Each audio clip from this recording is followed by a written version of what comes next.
सुनना चाहिए। कुर्सी उड़ता भैया, और करीब करीब वापस हो जाए भैया, ज्यादा दूरी नहीं। गुनगुनाओ तो कुछ बात बने, मुस्कुराओ तो कुछ बात बने, दूर रहने से नो फायदा। पायल जी चाहत जरा मेरे पास नहीं, मेरे भाई के पास जाइए तो कुछ बात बने। अरे साली जिंदगी में नरक हो जाएगी, सड़क पर चले जाओगी।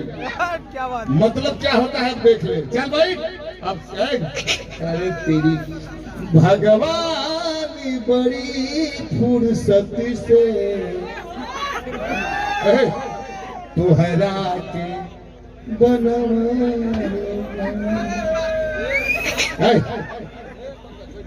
ये तो तेरी बाल है, मर्दों की फंसाने की जाल है।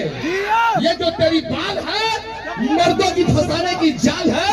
न जाने कितने मर्द का खून चूस लिए नागिन, इसीलिए इसका होठ इतना लाल है। ए बाबू सेक्सी गाना, इसका गाना पहले टेंशन वाला गाना। मौसा हरी बोहिंग कमाई